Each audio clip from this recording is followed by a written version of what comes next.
వరదలు వచ్చినాయి, ఇంత వరదలు వచ్చినాయి, ఇక్కడ హైడ్రా అనేది ఒక హైడ్రామా నడుస్తుంది, జనాలు ఇబ్బంది పడుతుంది. అయినా కానీ కేసీఆర్ గారు ఎందుకు బయటికి రావట్లే? ఏమన్నా తెరానక రాజకీయం చేస్తున్నారా? కేసీఆర్ గారు మౌనానికి ఏం అర్థం చేసుకోవాలి? అంటే ప్రతిపక్ష నాయకులు సందర్భము అవకాశం వచ్చినప్పుడు బయటికి రావాల్సిన అవసరం ఉంటుంది తప్పకుండా.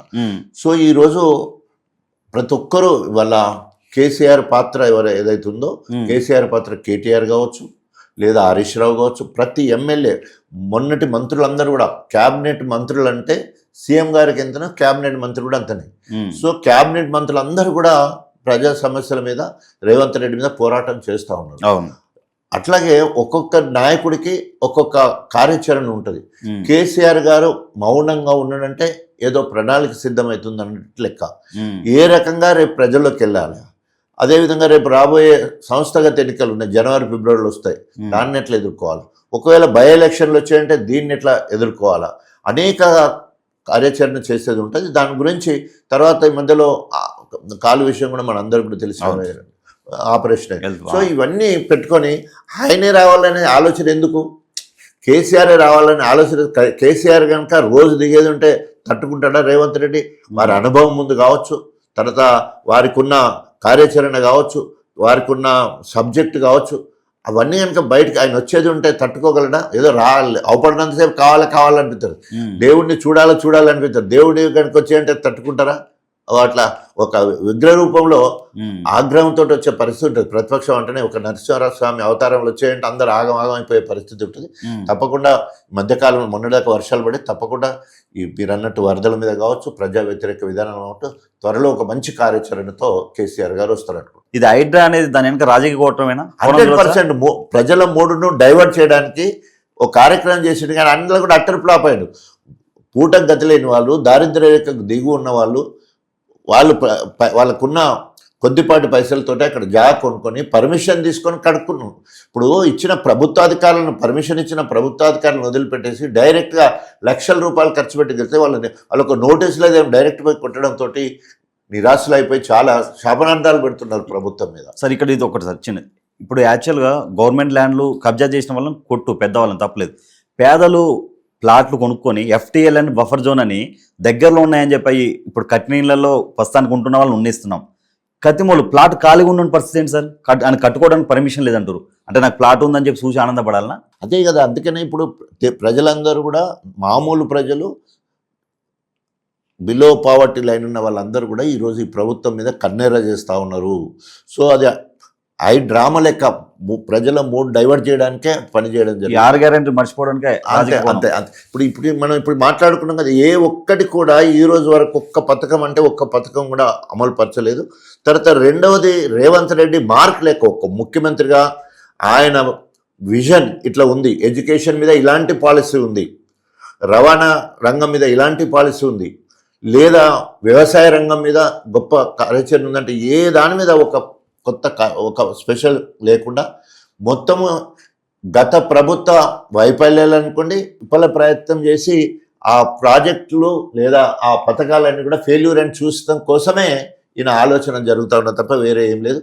ఉదాహరణకి మేము ఇరిగేషన్ రంగంలో ఏప్రిల్ మేలో రివ్యూ చేసుకొని దేవాదుల కోసము సమ్మక్క సారమ్మ బ్యారేజ్ దగ్గర చెల్లి 365 నీళ్లు లిఫ్ట్ చేసే పరిస్థితి ఉండే.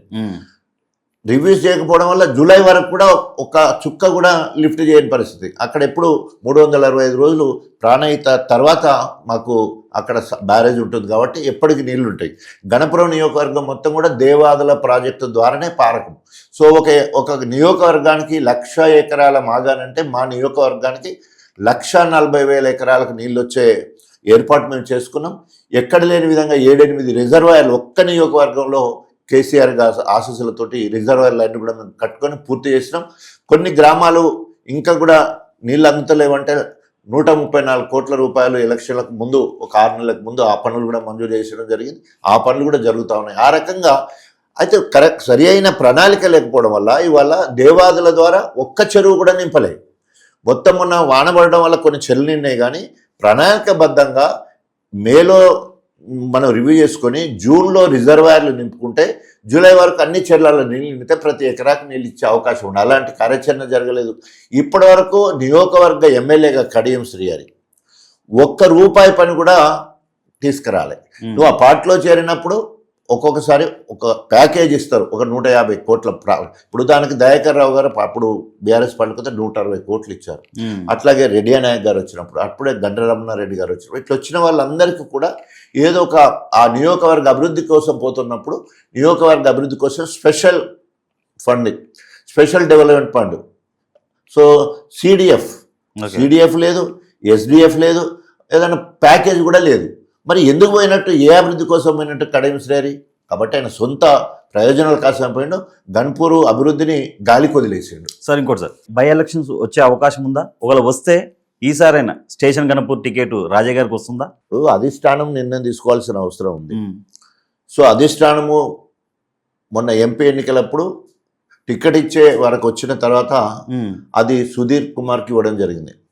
నాకు చెప్పిన కారణం ఏంటంటే తప్పకుండా 6-100 రేపు ఎమ్మెల్యే ఎలక్షన్ వస్తుంది, కడియం శ్రీహరి గారు బై ఎలక్షన్లు ఎదుర్కొనే పరిస్థితి ఉంటుంది, ఆయన ఎదుర్కోవాలంటే నువ్వైతేనే మంచిగా ఉంటుంది. కాబట్టి నేను గన్పూర్ నియోజకవర్గ ఇన్ఛార్జి బాధ్యత నీకు అప్పచెప్తున్నాను.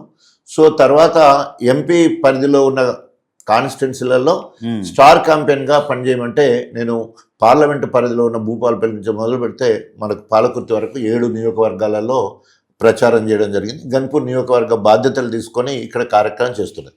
సో బై ఎలక్షన్ వస్తుందా రాకున్నా కూడా ప్రజలైతే సిద్ధంగా ఉన్నారు. కడియం శ్రీహరి చేసిన మోసానికి కడియం శ్రీహరిని ఓడగొట్టాలనే ఒక నిర్ణయానికి మాత్రం ప్రజలు వచ్చాయి. సరే ఇంకోటి, 2014 వరంగల్ హెల్త్ యూనివర్సిటీ విషయంలో కొంచెం మీరు మీ సొంత నిర్ణయాలు తీసుకున్నారని చెప్పి కేసీఆర్ గారు మీ మీద సీరియస్ అవ్వడం జరిగిందంటారు, ఇది నిజమేనా? నేను కాకతీయ మెడికల్ కాలేజీ విద్యార్థిని. అవును. సో అక్కడ ఎంజిఎం హాస్పిటల్లో పిల్లల డాక్టర్గా పనిచేయడం జరిగింది. అక్కడే పీజీ కూడా నాది అక్కడే కంప్లీట్ అయింది. అప్పటివరకే గవర్నమెంట్ జాబ్ 2 సార్లు వస్తే కూడా గవర్నమెంట్ జాబ్ వదిలిపెట్టి ప్రైవేట్ ప్రాక్టీస్ వరంగల్లోనే సెటిల్ అయినా.